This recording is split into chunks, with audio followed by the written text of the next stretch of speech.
그걸 언제 다 보니? Recording in progress. 동안 그거를 들은 적이 없는 것 같아요. 야, 좀 봐줘야 돼. 여기 지금 문학 문제에서 쓰이는 용어들 공부하고 있는 거거든. 그래서 여기 색채 이미지, 색채 대비에 대해서 한번 얘기를 했었고요. 지금 여기는 뭐냐면 감각적인 이미지 이런 것들 우리가 지금 봅니다. 감각적이라는 건 구체적이라는 말과 같고요. 오감으로 인식할 수 있는 것들로 나타나는 거지. 그래서 추상적인 것들, 추상적이랑 같은 비슷한 말이 어쩌면 관념적이고 개념적이라고 해서 얘네들은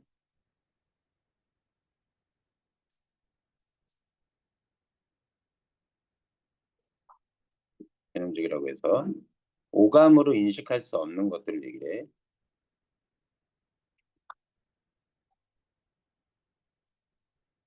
자, 44페이지 청각적 이미지 갑시다. 그냥 쭉쭉 읽어보면 제목이 귀뚜라미예요. 높은 가지를 흔드는 매미 소리에 묻혀 내 울음은 아직 노래가 아니다. 차가운 바닥 위에 토하는 울음, 매미 소리 청각, 그죠? 풀리 벗고 이슬 한 방울 내리지 않는 지하도 콘크리트 벽 좁은 틈에서 숨막힐 듯 그러나 나 여기 살아있다. 귀뚜루 뚜루루 이거 귀뚜라미 울음소리. 지금 귀뚜라미를 지금 나로 표현해서 의인화해가지고 좀 표현한 작품입니다. 귀뚜라미의 울음 이것도 청각적인 거죠. 그리고 내가 우는 울음과 매미가 우는 울음은 대비됩니다. 매미는 아주 울창하게 세게 강한 소리로 울리는데 내 울음은 제대로 된 아직 노래가 아니라는 건 뭐냐면 이 잘 읽어보면 차가운 바다에서 토해내는 울음이고 벽 틈에서 뚜루루 뚜루루 우는 울음인데 그런 내 소리가 울음소리가 누구의 마음 하나 울릴 수 있을까? 울렸으면 하는 기대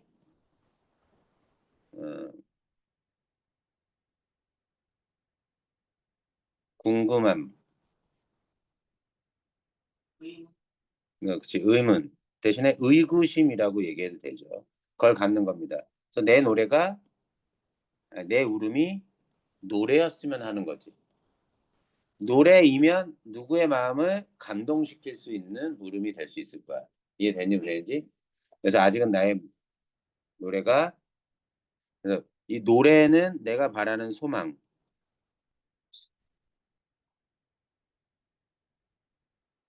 요 노래와 누구의 마음 하나 울리는 건 비슷한 의미. 근데 내 울음이 나의 울음이 그럴 수 있을지를 궁금히 여기는 거. 자, 볼게는 산울림. 성북동 비둘기 그때 한번 했었죠?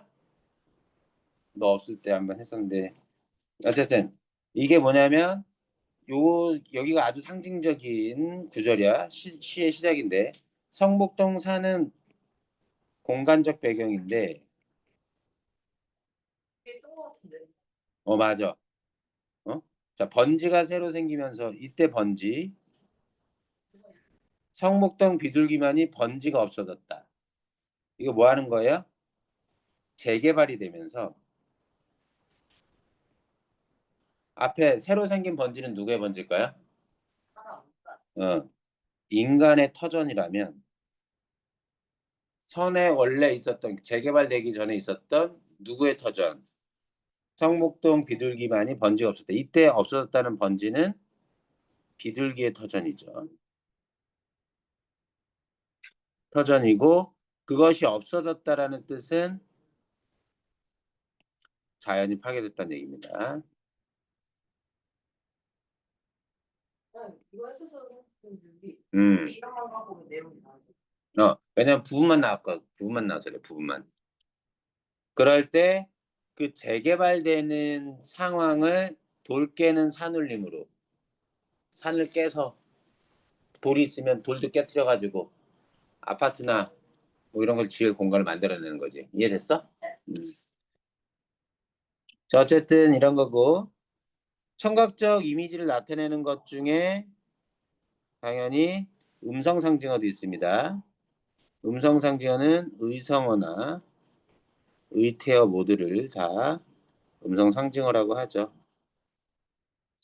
당연히 효과는 뭡니까? 뭔가 좀 더 선명하고 생동감 있게 감각적으로 표현하게 된다. 주로 시에서는 시각과 청각, 시각이 주된 심상으로 이미지를 나타나고, 그지? 그다음에 청각 좀 많이 나타나지. 후각이나 촉각, 미각은 좀 드물게 나타나. 촉각적인 거 여기 어디 있어요? 나는 한 마리 어린 짐승. 이거 은유법입니다. 사람인 나를 짐승에 비유하고 있기 때문에 의인법 아니에요. 사람이 아닌 걸 사람으로 표현할 때 의인이죠. 자, 서늘한 옷자락 아버지의 열로 상기한 볼 얘네들이 다 촉각적 심상이죠.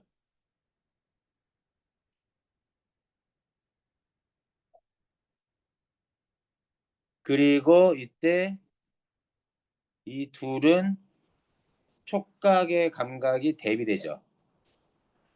자, 서늘함과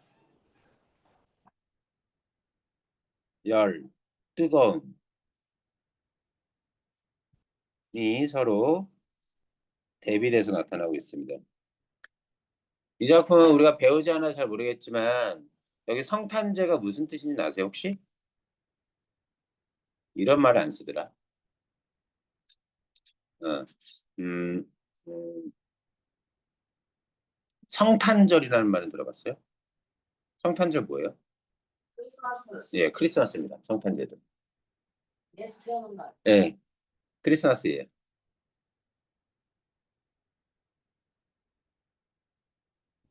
여기 지금 나를 한 마리 어린 짐승에 비유하면서 젊으신 아빠의 아버지의 서늘한 옷자락에 열로 상기한 볼을 말없이 부인다고 볼 때 이 모습이 어떨 거냐면 열로 상기한 볼은 누가 지금 이런 상태인 거야? 열로 뜨거워진 상태인 거야 누가? 나가 이런 상태인 거야. 내가 지금 어때? 아픈 거야. 뭔가의 질병에서 아파가지고 아빠의 서늘한 옷자락에 그 열을 식히는 그런 강아지 낑낑대는 모습으로 나타난 거야. 이게 되게 긴 시인데 아주 일부만 들어있어. 그러니까 맞아. 이 성탄제는 어릴 적 나가 이 작품은 간단히 보면 너네 왜 자꾸 조금씩 늦어? 뭐 다른 때는 또 약속 갔다 왔어? 좀 일찍 오면 되잖아. 자 봐. 요 시가 어떤 거였냐면 원래 시 전체 내용 펜이 없네. 원래 시 전체 내용은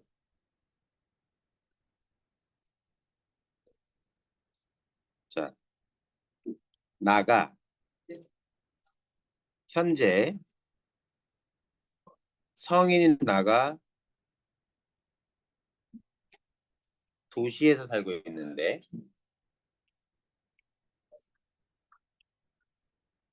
이때 시 일부만 나와 있지만 페이지 45페이지예요. 일부만 나와 있지만 전체 내용을 좀 설명하자면 성인인 나가 어른이 된 나가 갑자기 겨울에 크리스마스 가까울 때 눈이 내립니다. 내리는 눈 때문에 유년 시절을 회상하게 돼요. 요 눈이 회상의 매개체가 돼요. 이 작품에 지금 눈이 보이진 않지만 그냥 설명하는 겁니다. 그래서 어린 나가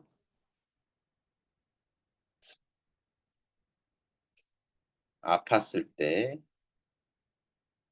열이 많이 나고 있을 때 그걸 구하기 위해서 아버지가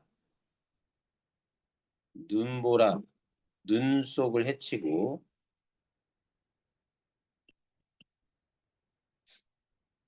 붉은 산수 열매를 해열 작용이 있대요. 겨울에 어디 또 매달려 있을지도 찾기 힘들었을 텐데 그거를 따가지고 온 겁니다. 이해됐니? 요게 뭘 나타내 그러면 어린 시절 요 추억에서 아버지가 따온 요 붉은 산수 열매는 자식에 대한 아버지의 사랑, 부성애를 의미하는 거죠. 그리고 그거 따오느라고 옷이 서늘하지. 그 서늘한 것도 아버지가 힘들게 이렇게 따온 거. 이때 눈은 어린 시절의 그 눈은 아버지가 눈을 해치고 따오는 산수 열매를 구하기 힘들게 만드는 시련과 고난 정도로 우리가 볼 수 있겠다. 이런 작품이다. 그래서 아버지의 사랑을 그리워하는 작품이에요. 실제로 나오면 문제 푸는 데는 어렵지 않을 겁니다. 됐어? 눈이 왜 이렇게 빨개? 눈이 왜 이렇게 빨개? 하품했어? 그러면 이제부터 뭔가 빨개가지고 너 결막염 아니야? 결막염? 안 질환, 눈 질환, 염증 같은 거. 좋은데? 그 가보자. 자, 그다음 감각적 이미지 미각이 있습니다. 미각과 후각 같이 났네요. 사양 그때 한번 했었습니다. 어질고 고운 그들, 자, 고향의 사람들입니다. 제목 자체가 고향을 그리한다는 뜻이에요. 들이 맨남새, 맷은 산이란 뜻이고 남새는 나물입니다. 산나물. 내가 한번 얘기한 적 있는데 산에서 사는 돼지 뭐라고 불러? 산에서 사는 새, 넷째 맷새 뭐 이렇게 얘기합니다. 집집마다 봄을 씹고 사는 자 봄을 씹고가 미각을 얘기하는 겁니다. 이해되죠? 봄나물, 봄철에 난 나물을 먹고 사는 말. 감았던 눈을 뜨면 자 그러면 눈을 감고 있는 동안 뭐 했어요? 눈을 뜨면 현실이 되는 거죠. 회상하고 있다가 눈을 감고 현실로 돌아왔을 때 에저타오, 애트타오, 애틋함, 그리움 이런 걸 얘기합니다. 흙이 풀리는 내음새, 냄새란 뜻이에요. 후각입니다. 제목은 고향 앞에서네요. 좀만 더. 강바라는 삼진승의 우는 소리를 불러 산짐승이 우네. 우는 소리를 내네. 청각. 다 녹지 않은 얼음장이 울멍울멍 떠내려간다. 시각이죠. 대단히 감각적인 작품이에요. 진정의 하루 나룻가에서 서성거리다가 행인의 손을 잡을 수 있다면 따뜻하리라. 촉각.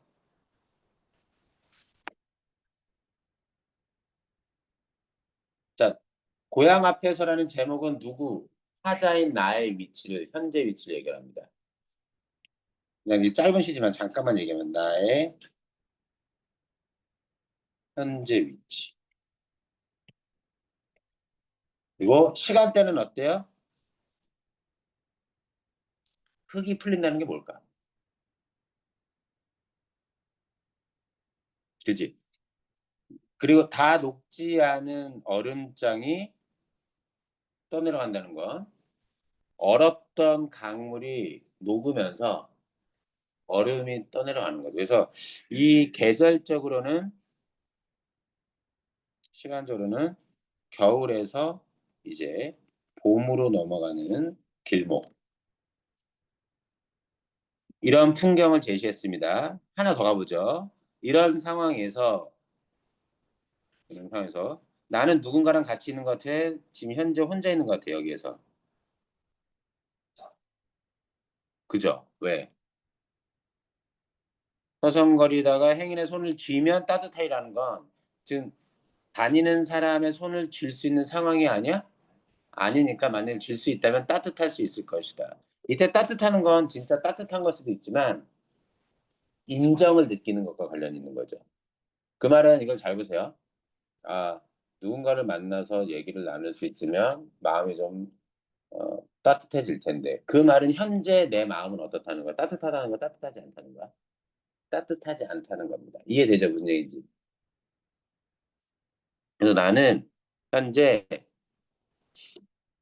누군가의 손을 쥐고서라도 따뜻함을 느끼고 싶은 소망 같은 걸 좀 드러내는데 기대를 드러내는데 그 말은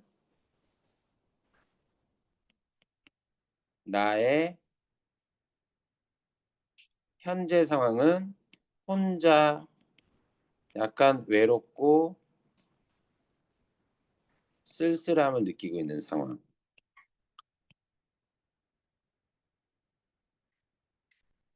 그리고 이런 산짐승의 우는 소리 이런 것들 어떤 산짐승인지 모르지만 그리고 잘 생각해봐.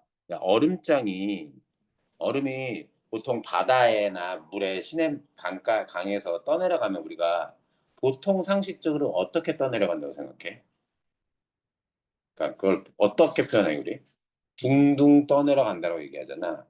이 사람은 독특하지 이거 울먹울먹. 울먹울먹 이거 의태어거든.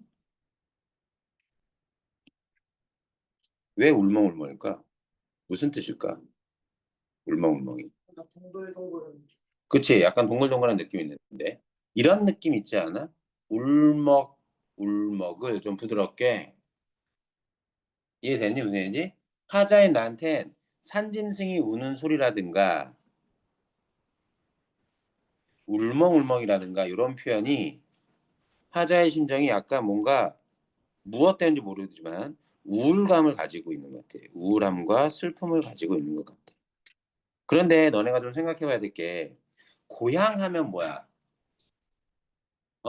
그리운 장소고 고향에 바로 막바지 앞에 있잖아 지금. 그럼 마음은 설레고 기분 좋아야 되잖아. 그런데 고향을 앞에 두고 강가에서 나는 뭘 느끼고 있어? 어, 그럼 이게 뭐가 문제일까? 닿을 수 없는 눈앞에 그리다. 그럴 수도 있고 눈앞에 고향이 있지만 바뀐 모습의 고향이어서 슬픔을 느끼는 걸지도 모르겠어. 이해됐죠? 실제로 이제 바뀐 고향의 모습 때문에 슬퍼하는 작품입니다. 이게 좀 더 길어요. 하지만 이게 일연인데 되게 중요한 구절이긴 합니다. 뽑아낼 수 있겠죠, 이렇게?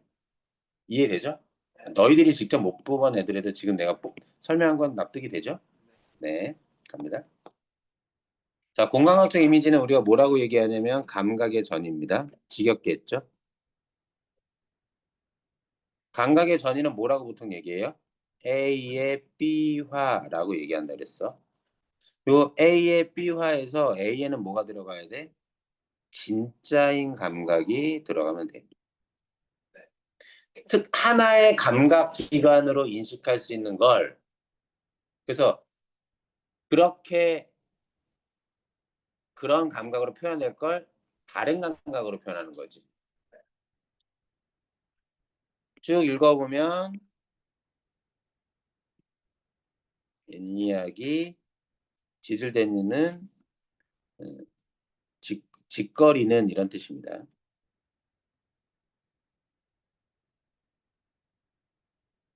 옛 이야기를 해대는 실개천 의인화된 거예요. 실개천이 옛날 이야기를 한다는 점에서 그건 그거고 얼룩배기 황소가 해설빛 금빛 게으른 울음을 우는 곳. 자, 황소 시각이고 금빛도 시각인데 울음은 청각이잖아.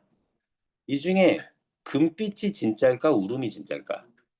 예, 울음이 진짜입니다. 그죠? 그런데 봐봐. 울음은 울음인데 어떤 울음? 금빛 울음이라고 얘기를 하거든. 게으른 울음이기도 하고 금빛 울음이라고 하거든. 그러면 이 금빛 게으른 울음은 바로 뭐예요? 청각의 자, 시각화라고 하는 거죠. 근데 솔직히 이런 에, 감각적인 표현들은 시각, 청각, 촉각 혹은 공감각 이런 감각적인 표현들은 표현상의 특징으로 언급되는 문제로나 좀 나오지 내용을 구체적으로 따지는 것으로 나오기는 좀 어렵습니다. 자, 이것도 잠깐 보죠. 피부의 바깥에 스미는 어둠. 이거 진짜. 보세요. 어둠은 시각이죠. 네. 피부의 바깥에 스미는 건 뭐죠? 촉각이죠. 촉각이라는 감각과 시각이라는 감각이 있는데 지금 이 시의 시간대가 언제냐? 저녁이라는 어둠이 깔린 시간대입니다. 진짜인 감각이 뭐예요? 어둠인 거죠. 스민다라는 건 사실 어둠이 피부에 스미진 않을 거 아니야. 그럼 이건 뭐예요? 시각의 그렇지 촉각화가 되는 거야. 공간과 이게 지금에 이렇게 보는데 처음 보는 작품에서도 물어보면 찾을 수 있으면 돼. 그거 감각의 선이 이런 것들.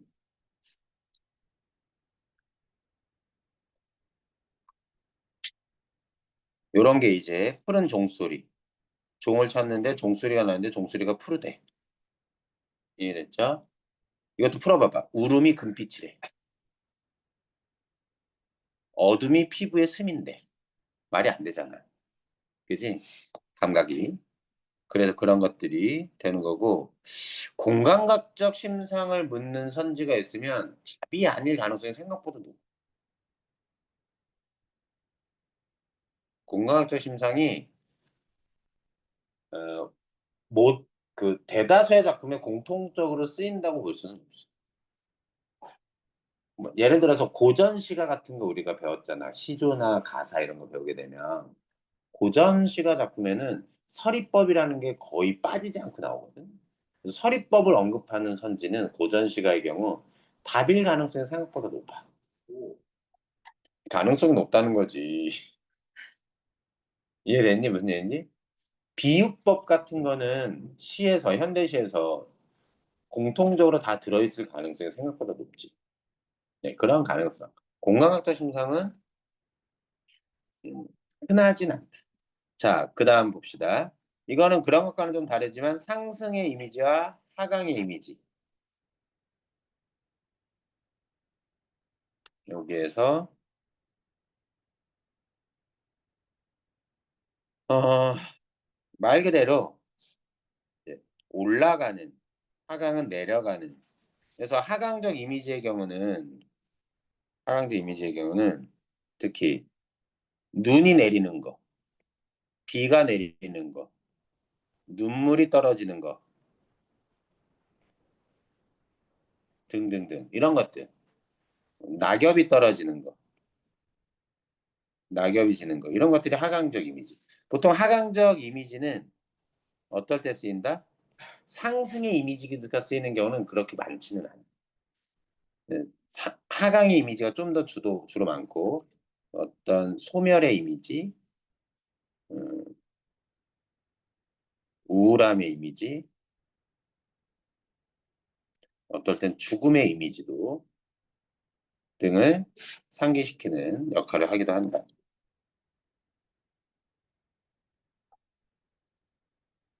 시가 다 들어가 있네. 겨울나무로부터 봄나무에로.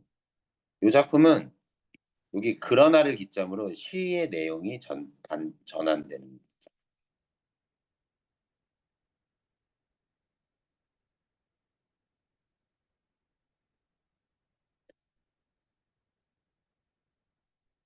여기가 어디냐면 자 그래서 여기까지가 여기까지가 겨울나무의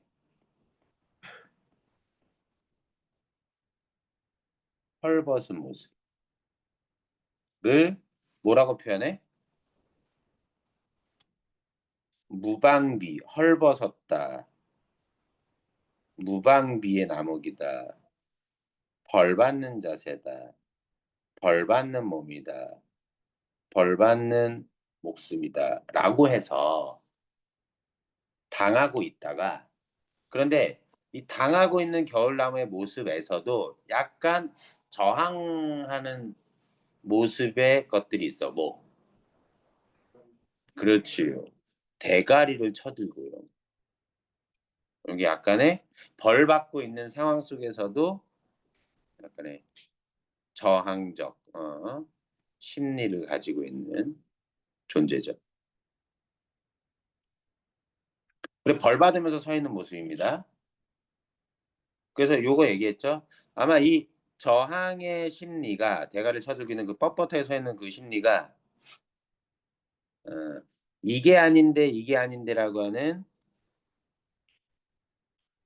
지금의 어떤 자각, 어떤 문제 의식을 가지고 결국은 뭘로 버티고 거부하고 저항하면서 자 드디어 뭐야? 어, 밀고 막 올라가는 거. 이게 상승 이미지.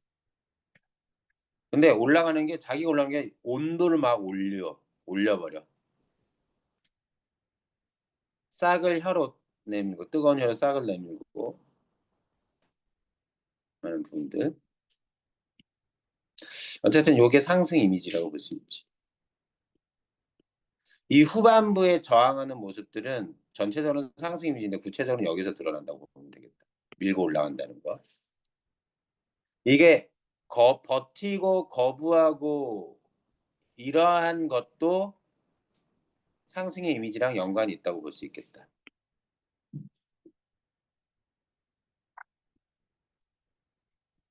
이 작품은 물론 그것만 설명해도 되긴 하는데 우리의 상식적인 지식은 이런 거죠. 겨울나무가 결국 봄이 돼서 겨울나무는 어, 꽃을 피우지 못하다가 봄이 돼서 꽃이 피우는 거 아니야. 그래서 우리의 상식은 그거잖아. 그 날씨가 따뜻해지는 외부의 변화 때문에 꽃이 피우는 거잖아. 근데 이 작품의 화자는 그렇게 보고 있지 않아. 잘 봐봐. 나무가 자각하고 버티고 저항하고 자기 몸이 으스러지도록 터지면서도 뭐예요?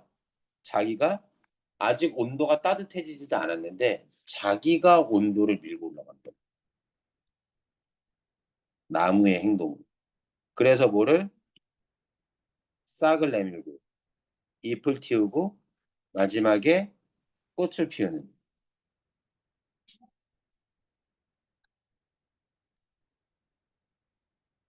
이거 이렇게 보시면 됩니다. 이 내용이 도대체 뭘 반영한 거냐면 우리나라 독재 정권 시절을 한번 생각을 해보면 지금 우리가 민주주의를 가진 회복한 상태잖아. 그다음에 독재자가 있다고 치죠. 혼자 권력을 독점하고 있는 우두머리가 있다고 칩시다.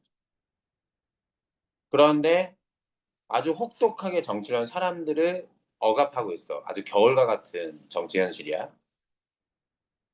그런 국민들이 자기의 자유를 실현하고 자기의 원하는 바를 자유롭게 펼칠 수 있는 시기, 봄 같은 시기가 어떻게 해서 올 수 있는 거거든요. 정치적으로는. 아이고 내가 잘못했다 하고 전두환 박정희 같은 사람이 아이고 내가 잘못했냐고 뉘우치고 양보해서 권력을 우리한테 나눠줄까? 나눠주지 않지. 그러니까 환경이 바뀌어서 따뜻해져 가지고 우리가 꼽히는 정치 현실은 존재하지 않아요. 피 흘리고 싸우고 그렇게 해서 쟁취한 게 지금의 민주주의.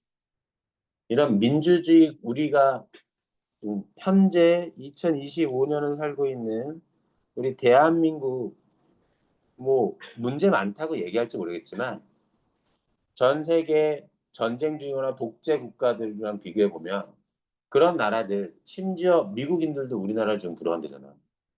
트럼프가 대통령이어서. 응?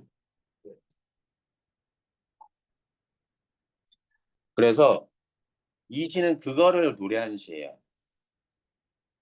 나무가 우리 민중이 스스로 저항하고 싸우고 우리 스스로 꽃을 피움으로써 이 세계의 봄을 가지고 있을 수 있다는 되게 강한 시, 되게 유명한 시고 되게 뛰어난 시.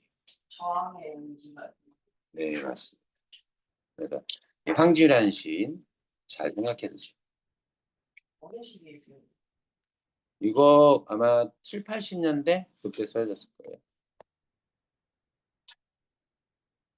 다음 페이지. 뭐지? 이거 페이지가 왜 안 보이지?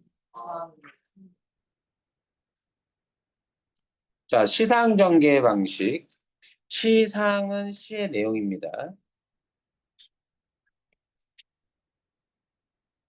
시에 쓰여진 내용 그대로의 것을 시상으로.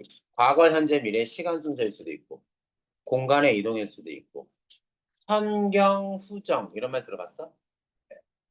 먼저 상황이나 경치를 제시하고 그에 대한 반응과 태도, 정서를 드러내면 그래서 먼저 선경, 후정이라고 얘기해. 전통적인 시들이 보통 선경, 후정으로 쓰여요. 뭐 그런 것들, 이런 것들입니다. 여기 나왔다. 성탄제, 한절, 성탄절. 크리스마스, 자 볼게. 여기에서 여기를 기준으로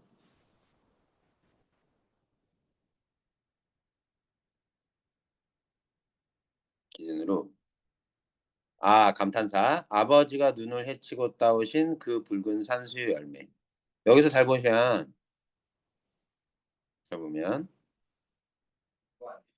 자, 순차적 흐름과 역순행적 흐름 서로 반대되는 말입니다. 어떤 거? 아까 했던 거. 맞아. 나는 한 마리 어린 짐승, 젊은 아버지의 서든한 옷자락에 열로 상기한 볼을 말없이 부비는 것이었다.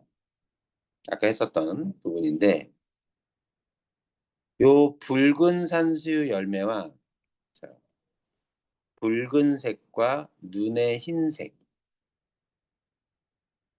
색채 대비를 이루고 있고요. 열이 나고 있는 나의 볼과 서늘한 옷, 촉각이 또 대비되고 있죠. 대비는 굳이 안 써도 되겠네.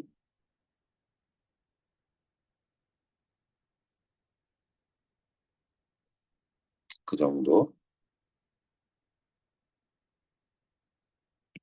그래서 여기 이 서늘한 옷자락이나 붉은 산수 열매는 다 아버지의 사랑을 상징합니다.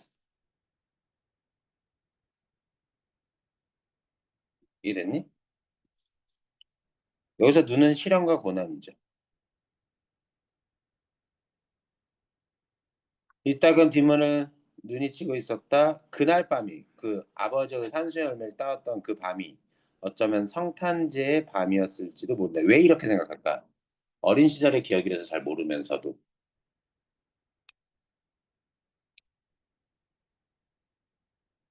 그 성탄절은 크리스마스 자꾸 산타클로스 생각하지 말고요. 이게 이렇게 나 지옥 가진 않겠지? 예수 탄생일이죠. 이해됩니까? 기독교라는 종교에서 예수는 어떤 존재였죠? 신의 아들로 태어나서 인간으로 태어나서 다른 인간의 죄를 대신 자기가 감당하고 죽은 존재입니다. 예수는 그래서 인류에 대한 사랑을 상징해요. 왜 이때 밤을 성탄제의 밤으로 여겼냐? 아버지의 사랑이 이해됐니? 무슨 얘기인지? 사랑을 받은 날이기 때문에. 어느새 나도 그때 아버지만 큰 나이를 얻었다. 그래서 여기 뭐예요? 과거. 여기는 현재죠. 그래서 내용 전개 방식은 어떻게 돼요? 시간의 순차적인 흐름으로 진행됩니다. 그죠? 과거에서 현재로. 이해됐지? 네. 그 정도면 될 것 같아요. 옛것이라고는 찾아볼 수 없는 아버지의 사랑 같은 건 찾아볼 수 없는 성탄제 같은 도시. 자, 도시에 대해서 비판적입니다.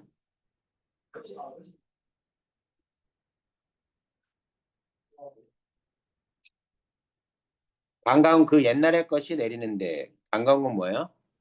예? 눈 내리는 겁니다.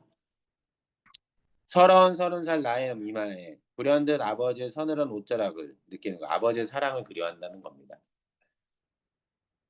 눈 속에 따오신 산수유 붉은 알알이 내 혈액 속에 녹아 흐르기 때문인 것일까? 그래서 내가 살아남은 이유는 아버지가 따온 산수 열매를 먹었기 때문에 내 피 속에 아직 그 영향이 흐른다라고 생각하는 거고, 이것은 결국 정체가 뭐야? 붉은 알알은 아버지의 사랑인 거죠. 아버지의 사랑을 내가 받고 살았기 때문에 지금 어, 서늘한 옷자락을 느끼는 건가? 이런 겁니다. 여승입니다. 여승 잘 보시면요. 여기가 1년이 현재예요. 여기서 뭡니까? 나가 여승의 만남. 우연한 만남인 것 같아요. 그리고 2, 3, 4연은 뭡니까?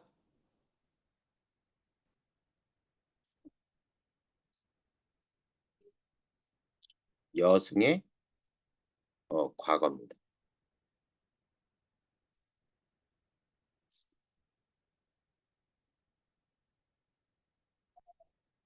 그래서 요 여승이란 작품은요. 역순행적인 현재에서 과거로 넘어가는 역순행적 시상 전개를 보여주죠. 자, 잠깐 보면 여승은 합장을 하고 절을 했다. 가지치의 냄새가 났다. 가지치는 산나물이에요.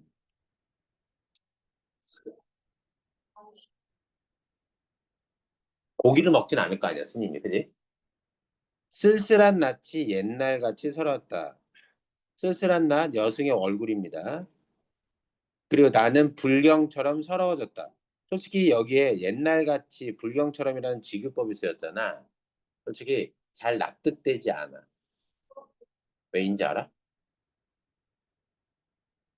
불경, 추상적이야. 너. 불경이 뭔지는 아니? 네. 어, 불교의 경전. 아니, 이게 이렇게 표현하려면, 이렇게 표현하려면 잘 생각해봐.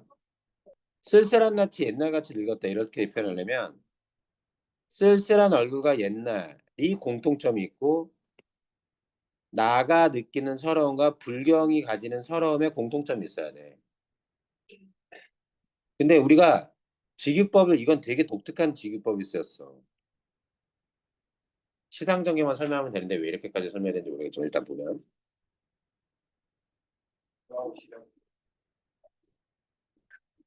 자, 이런 거야. 오히려 내 마음은 호수처럼 넓다라고 할게 그냥 한번 해볼게. 여기에서 오면 이렇게 처럼으로 붙게 되는 이렇게 보수적으로 쓰이는 건 보통 구체적인 사물을 써서 쓰는 게 보통 비유라고. 근데 여기 옛날은 뭐야? 추상적인 거야. 옛날에 뭐 색깔이 있어? 맛이 있어? 냄새가 있어? 없잖아. 불경처럼도 불교에서 읽는 경전, 성경책 같은 건데. 아니, 불교의 성경책이 무슨 서러움과 관련이 있냐고. 이건 되게 이상한 표현. 자, 일단 독특한 표현이란 것만 알아두고 여기 보죠. 평안도 어느 산 깊은 금던판에서 나는 파리한 여인에게 옥수수를 샀다. 자, 옥수수 장사를 하고 있는 여인이었던 거죠. 이 여인이 누구예요? 여승이 되기 전에 여인. 금던판은 어디냐면 일종의 어, 금광, 탄광, 금광 근처의 시장통 정도를 생각하시면 됩니다. 그래서 옥수수를 팔면서 생계를 유지하는 여인인데 여인은 나이 어린 딸아이를 때리며 가을밤같이 차게 울어. 섣벌, 벌입니다. 날아다니는 벌. 처럼 나아간 지아비는 남편이고요. 남편은 무엇 때문인지 집을 나갔고 돌아오지 않은 지 10년. 지아비는 돌아오지 않았고 아직도 어린 딸은 도라지 꽃이 좋아 돌무덤으로 갔대. 뭐 한 거야? 어린 딸은 죽고 남편은 아직도 안 하고. 가정이 망가진 겁니다. 남편 죽었다고 하면 안 돼요. 돌아오지 않고 있을 뿐이에요. 상광이 서럽게 울은 슬픈 날. 청각적 이미지인데 상광이 서럽게 울었다 감정이입이에요. 이 서러운 슬픔, 서러움과 슬픔, 이 감정이 상광이 이입된 겁니다. 산절의 마당 뒤 구석에 여인의 머리카락이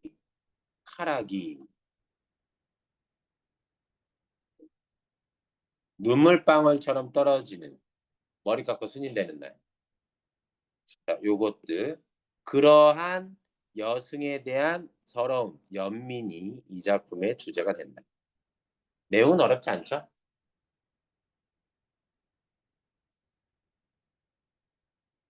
자, 이제 거의 다 끝나가는 것 같은데 시상전개 방식 좀 더 얘기하고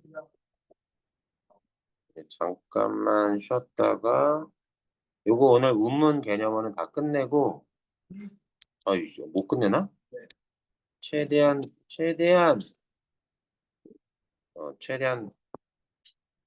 끝내고 다음 시간 저는 문제를 한번 풀어보는.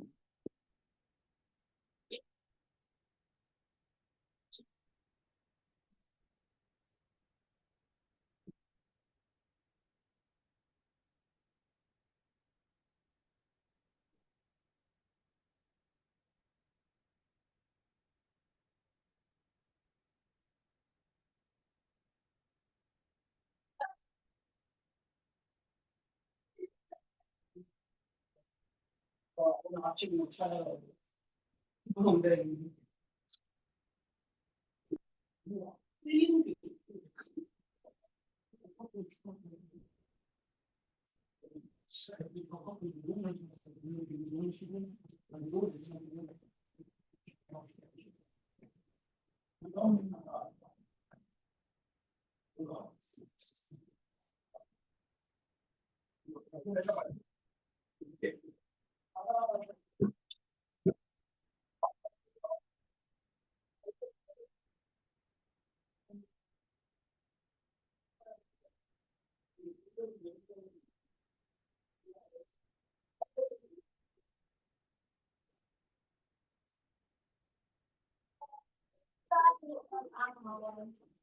안녕하세요. 음, 선생님, 그 소원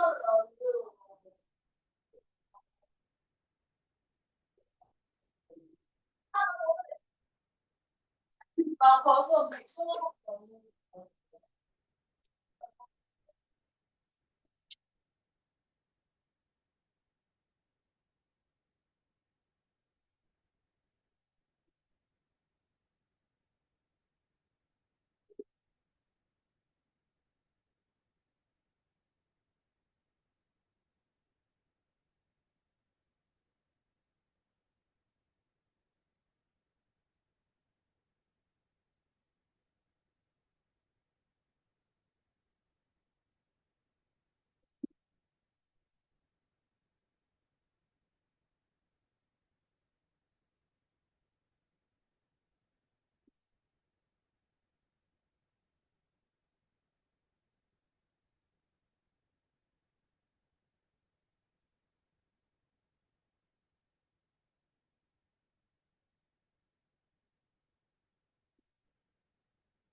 있으니까요. 주소. 영어 상태였죠, 그지? 그래가지고 가위로 깎았습니다. 아, 야, 무슨 가위로 잘라. 길어가지고 잘라놨는데.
아니야, 내가 그거 증거를 얘기하는 증거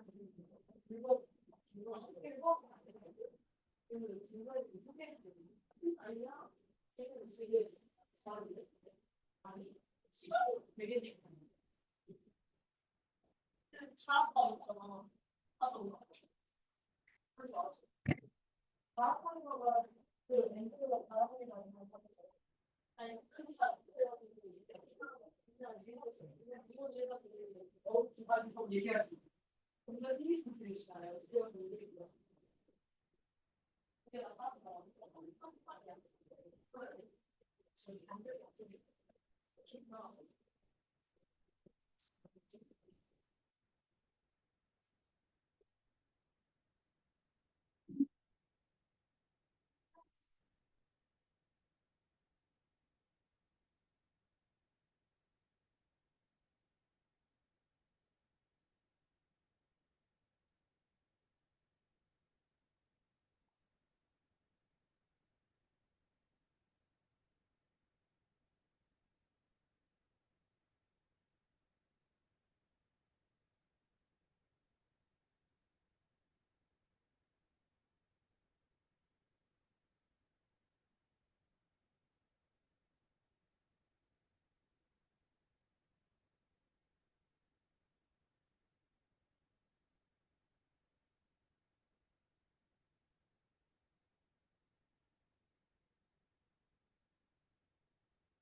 Recording in progress.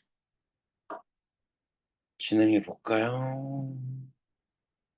네, 없이 그만이요.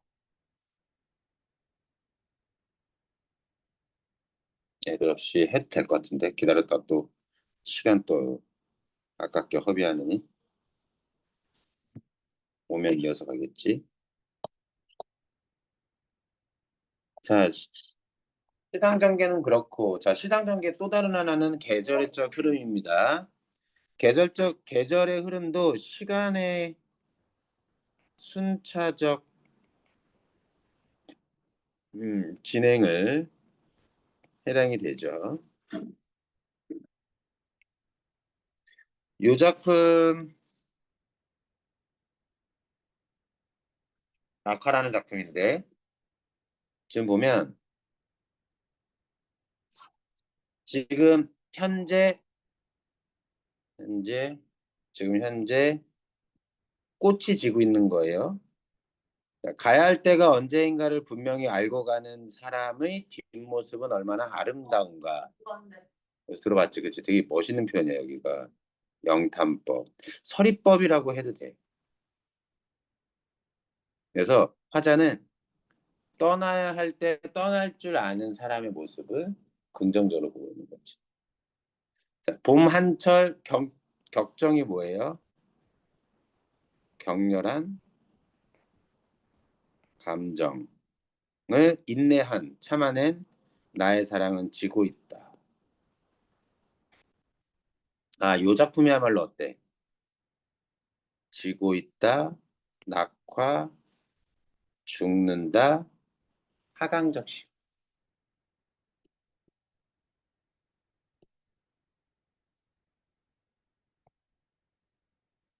이해돼 무슨 얘기인지? 하강적시요. 한 번 더.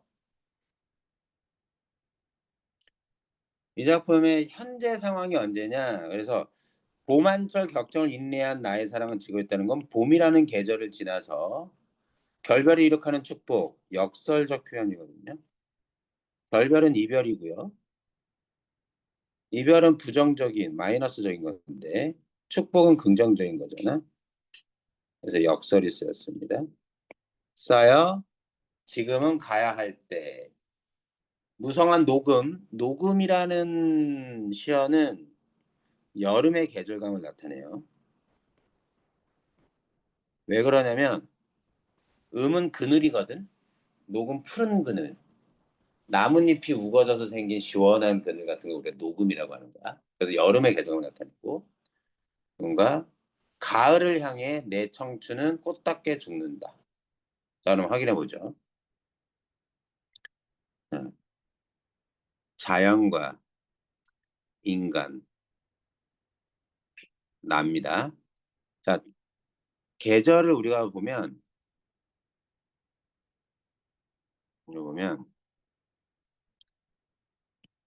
자, 봄에서 여름과 가을을 향해 가는데 봄을 지나 요 사이에 바로 뭐 하는 거예요? 낙화, 꽃이 지는 거죠. 그러면 봄 한철 과거에 요게 현재입니다. 이 시에서. 납득되니? 그럼 봄은 이미 과거야. 꽃이 피어 있었던 때. 그리고 나중에 어떻게 돼? 녹음과 열매, 결실을 맺겠지. 비록 꽃은 지지만. 인간인 나에게 있어서 꽃은 뭐예요? 나의 청춘, 나의 사랑. 여기 있잖아. 나의 사랑. 꽃이 진다인데 나의 사랑이 진다. 꽃이 떨어져 죽는 건데 이해됐지? 그것이 여기에선 낙화를 뭐라고 표현하냐? 결별이, '이룩하는 축복이라고 긍정적으로 받아들이는 거죠. 물론 이렇게만 설명한 게 아니라 진다, 죽는다 이런 표현으로도 쓰고 있습니다.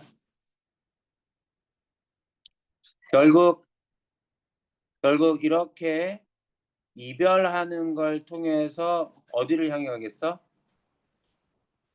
인간의 경우 여기 지금 시의 구절에 엔딩 부분이 없어요. 엔딩 부분이 없는데 굳이 가르쳐 주자면 그렇지. 아픈 만큼 성숙해지는 영혼의 성숙. 이 고통스러운 이별을 통해서 영혼이 성숙하기 때문에 축복이라고 보는 거죠. 이해됩니까? 무슨 얘기인지? 음. 어디 갔다 온 거야? 다음 시간 뭐 수업 있어? 야, 참고 끝나고 가면 먹으면 되지. 자, 봐, 면항정가인데 이게 나중에 배우게 될 거야. 이거는 고2 때나 가서 배우거나 뭐 학교에 따라 안 배울 수도 있고 잘 모르겠지만 딱 보인다. 녹음이 있네. 녹음 뭐라고? 녹음하면 항상 여름의 계절감이야.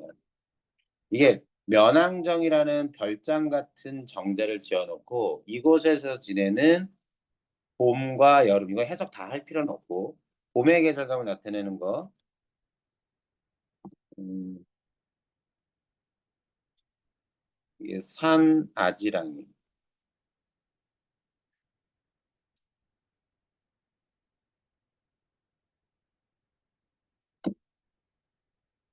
새우 가랑비 뭐 가랑비야 어느 계절에도 내릴 수 있겠지만 봄에 보통 가랑비가 내려 고전 작품에서 얘네들이 뭐의 계절감을 드러낸다? 봄의 계절감을 드러낸다.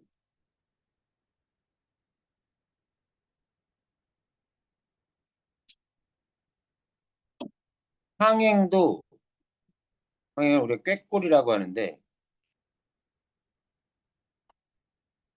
얘네들은 여름의 계절감을 보통 나타내. 녹음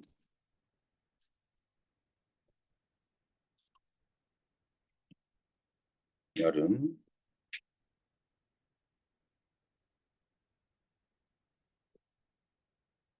원래 가을의 내용도 있고 가을의 내용도 있고 겨울의 내용도 원래 있지만 이렇게 있습니다. 이거는 굳이 해석해 드리진 않을게요. 지금 당장 필요하지 않죠. 그렇게 나온다는 거야 계절별로.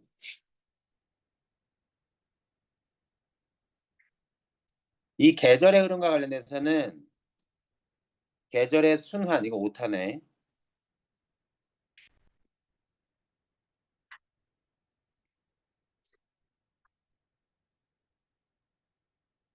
이게 계절의 흐름과 계절의 순환이 엄밀하게 말하면 좀 다르죠. 시에 만약에 봄, 여름, 가을까지만 언급했다 치자. 계절의 흐름이라고는 할 수 있지만 순환이라고 얘기할 수는 없지. 순환은 이렇게 한 바퀴 돌아야 되는 거, 그지? 네, 그게 좀 다를 수 있다는 거 알아두시고 여기 나오네. 계절감을 드러내는 시어. 봄과 관련돼서 매화, 사과 배할 때 배꽃 하얀색, 버드나무, 가랑비 이런 것들. 녹음 같은 게 여름엔 유명하고요. 서리, 국화, 오케이. 추수, 익은 곡식 같은 게 나오는 거. 익은 곡식을 고전 시가에서 들판에 펼쳐진 누런 구름 그래가지고 황혼이라고 비유적으로 쓰는 경우도 많습니다. 그래서 황혼 나오면 대체로 익은 곡식으로서 가을을 나타낸다 정도로 이해도 나쁘지 않아요. 겨울, 눈과 얼음 이런 것들 맞습니다. 그 정도 봐주면 되겠고 나머지는 됐어요. 자, 시상의 전환입니다. 이게 되게 너무 긴데 시상의 전환에만 집중해서 보죠. 시상의 전환은 이런 식으로 여기는 뭐야? 꿈과 기대. 자, 벌은 들판.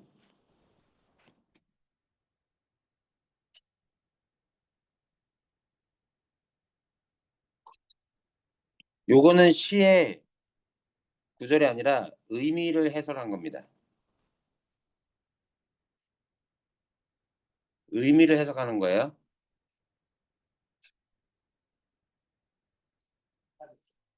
예, 들판. 자, 이런 꿈을 꿔요. 내가 가진 꿈은 친구들과 함께, 자, 도치긴 한데, 내 땅 가지고 농사 하루 성실히 일하고 집으로 돌아오는 그런 꿈을 꿨지만, but 집일은 이내 몸이요. 현실입니다, 현실. 그러나부터 나오는 부분은 그 전까지의 내용이 꿈, 내가 가지는 기대, 소망이었다면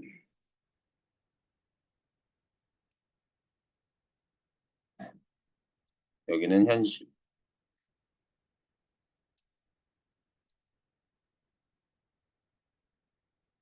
이때 보습이라는 건 농기구의 하나예요. 이 보습될 땅은 그래서 무슨 뜻이냐면 농사지을 땅,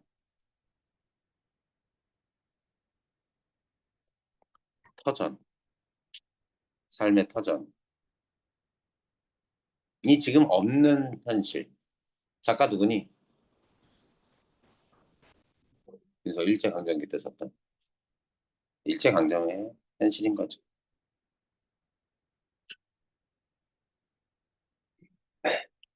그런 현실의 인식 속에서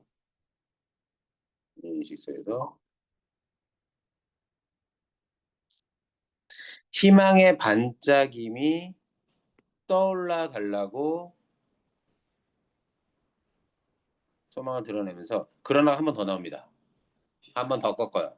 시상전환. 우울한 현실에서 굴하지 않고 뭐 하겠다? 나는 나아가리라. 어디까지? 여기. 한 걸음 한 걸음 나아가리라. 어디까지? 보이는 산비탈에서 이 내용이 뭐냐면 각자가 자기 논밭을 가지고 어떤 그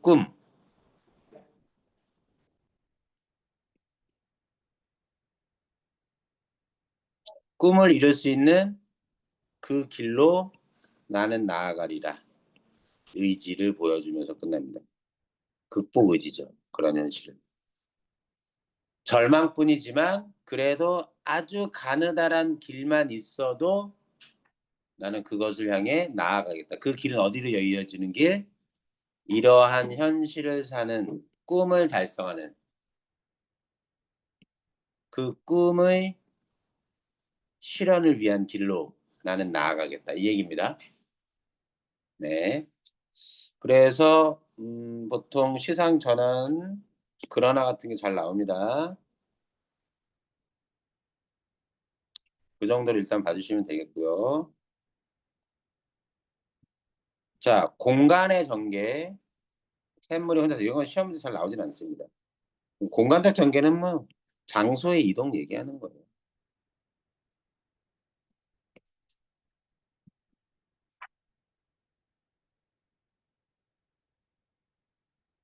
샘물이 흘러서 산골짜기 틈으로 돌틈으로 가고요. 그것이 흘러서 이번엔 험한 산길 꽃 사이로 흘러가는 겁니다. 무슨 동시 같은 거죠. 뭐그 정도예요. 별거 없어요. 자, 관동백곡이라는 고전 시간대 금난굴이라는 곳을 지명 나와요.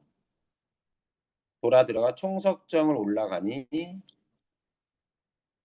그리고 거기에서 얘네들 해석 안 할게. 이러한 것들을 구경하게 되고 그 다음 코스 고성을 정확히는 3일포를 찾아가게 되는 겁니다. 고성 뺄까? 고성을 옆으로 해서 이렇게 그래서 이런 지명 이건 기행 가사라는 작품입니다. 여기 여정 여행 코스가 나오게 되면 기행 가사는 당연히 공간의 이동에 따라 내용이 전개될 수밖에 없겠죠. 금강산 놀러 간 겁니다. 아닌지 모르겠지만 여기 관동팔경이거든요. 총석정이라고 들어봤어요? 강원도 낙산사 들어봤어요? 강원도? 어. 낙산 절 해수욕장 알죠. 낙산 절.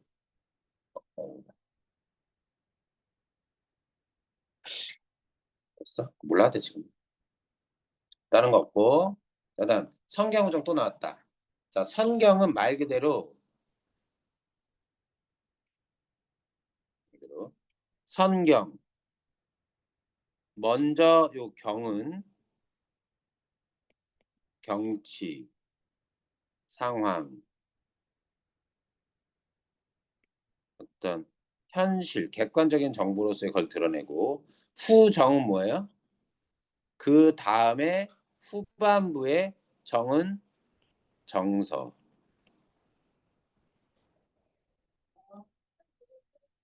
반응 태도 같은 걸 드러내는 겁니다. 그 상황에 대한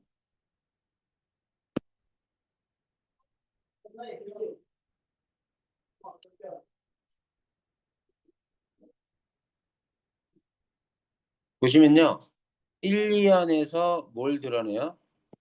선경 어떤 상황입니까? 나가 저 위에 많은 별들이 있는데 별들 중에 하나가 나를 쳐다보고 수많은 사람들 중에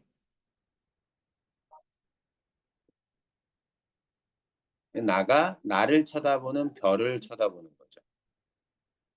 별을 바라보는 상황을 얘기하는 겁니다. 아시겠죠? 밤이 깊어갈수록 이제 별은 사라지고 나는 어둠 속에 사라진다. 자, 시간의 경과 얘기하는 거고.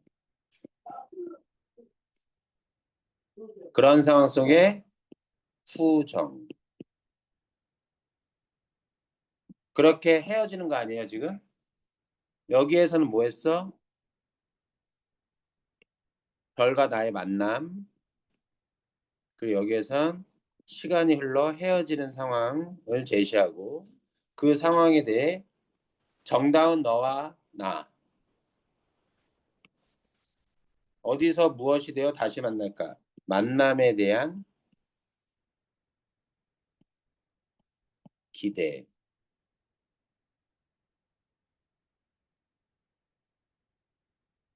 그런 정서를 드러내면서 끝나는 작품인 거죠.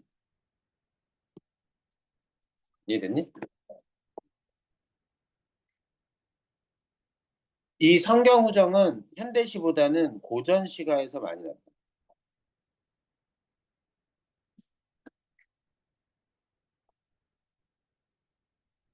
자, 어조는 말투예요. 나의 말투. 말투는 보통 종결 어미를 통해서 나타납니다. 자, 볼게. 아, 나 그거 먹을 걸. 후회. 내가 먹겠다. 의지의 말투. 먹어야 되는 걸까? 의심하고 고민하는 말투. 이렇게 얘기를 해. 자, 그래서 종결함을 통해서 주로 나타나는데 하지만 이 말투는 어조는 결국 시의 내용을 통해서 판단할 수 있습니다.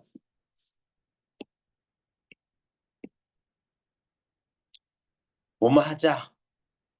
돌아가자. 그만 내고 어디 어디로 가자. 돌아가자. 돌아가자. 청유형 어조거든요. 청유형 동그라미죠. 청유형은요. 명령어과 비슷하게 소망을 드러내죠. 근데 명령은 상대가 일방적으로 상대 혼자서 하기를 원하는 거라면 청유는 함께 하는 것을 소망하는 겁니다. 그럼 굿맨인 나가 뭐 하자는 건 좋은 거겠죠. 가자라고 하는 그 곳은 긍정적인 거죠. 그래서 여기 나오는 오래지 않은 옛날 전설 같은 풍속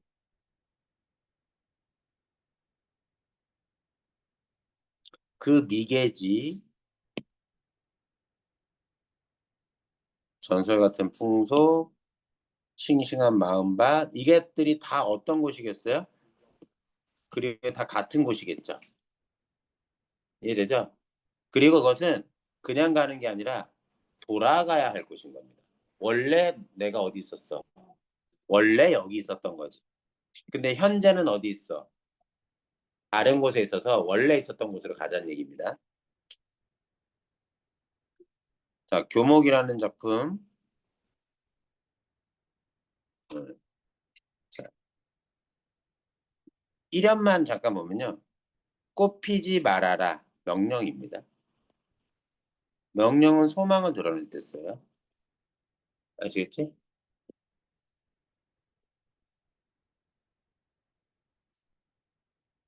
봄이 와도 지금 나는 교목에게 교목이 뭐냐면 키가 큰 나무를 교목이라고 해요. 명령하고 있다. 근데 여기도 명령이에요. 이거는 말이 이상해서 그렇지 뉘우치면 후회인데 후회하지 말아라 라고 쓸 걸 요렇게 쓴 겁니다. 왜 그러냐면 누가 썼어 이거? 이육서가 썼어요. 글자 수 한번 세보세요. 하나, 둘, 셋, 넷, 다, 여, 일곱, 여덟, 아홉 개죠. 하나, 둘, 셋, 넷, 다, 여, 일곱, 여덟, 아홉 개죠. 그 다음 하나, 둘, 셋, 넷, 다, 여, 일곱, 여덟, 아홉, 열, 열하나, 열둘. 하나, 둘, 셋, 3, 6, 8, 열하나, 열둘. 그지? 마지막도 3, 5, 8, 11개. 3, 5,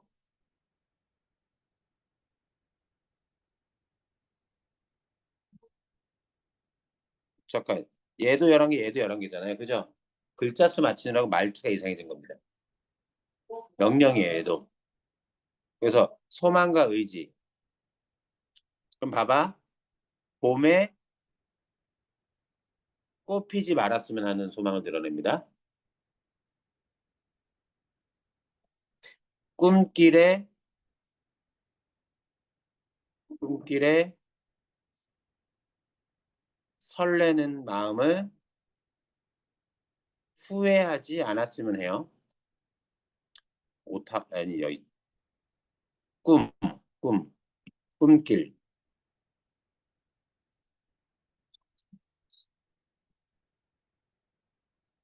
자, 꽃 피지 않기를 원합니다. 꽃 피지 않는 게 긍정이에요. 그럼 봄에 꽃 피면 뭐예요? 부정인 거죠. 납득돼? 화자는 그걸 원하고 있어. 근데 상식적으로 생각해봐. 나무가 봄에 꽃 피는 거 당연한 거 아니야? 근데 그거 원하지 않아. 꽃 피는 게 오히려 나쁜 거야. 화자가 볼 때, 나가 볼 때. 또 하나, 어떤 꿈을 꾸면서 설레는 마음을 후회하지 말래. 그러면 후회하지 않는 게 긍정인 거야. 후회하는 건 부정이야. 그러면 이것을 후회하지 않는 게 긍정인 거니까 꿈길에 설레이는 건 긍정인 거죠. 내 말 어려워? 어렵다고? 다시. 꽃 피지 않는 게 긍정이니까 꽃은 부정이죠. 이것을 후회하지 않는 게 긍정이니까 후회하는 게 이걸 후회하면 부정인 거죠. 이걸 후회하면. 다시 얘기해 줄게. 요거를 후회하지 않는 게 긍정이죠. 그러면 꿈길에 설레는 건 긍정이에요, 부정이에요? 그렇지. 그런 얘기 하는 거야. 이해됐어?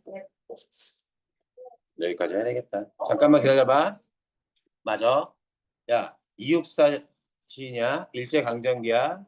일제강점기에 꽃피면서 사는 게 뭘까? 우리 일제강점기 일본 놈들이 지배하고 있는데 거기서 꽃피면서 아주 성공해서 살아. 칠바. 친일파. 그래. 봄이 왔다고 꽃피는 건 친일행각인 거야. 그러지 않겠다는 얘기야. 자, 다음. 내가 가진 꿈만 생각하면 아주 마음이 막 들떠. 이육사 시인이 가졌던 꿈은 뭐였을까? 그래, 독립. 그것만 생각하면 아주 행복하거든? 그거 후회하겠다, 안 하겠다? 안 하겠다. 죽더라도 후회하지 않겠다. 그런 작품이야, 이 작품. 자, 다음 시간에 평서형, 청형, 요거 정도는 알아두시고. 자, 경어체. 경어체는 무슨 말이냐면요. 높임말입니다. 뭐뭐 했습니다. 와 같은. 요 정도는 알아두면 나쁘지 않습니다. 끝나지 않았니, 아직? 이번 주 토요일 날 끝낼 수 있을 것 같고, 산문문학 개념화는 일단 안 할 거예요. 산문문학 개념화, 아니, 나도 할 생각인데, 생각보다 진도가 지금 너무 느려가지고, 한번 생각해 볼게요. 산문문학. 자, 오늘 여기까지 윤지야. 수고했어. 야, 제 시간에 와줘.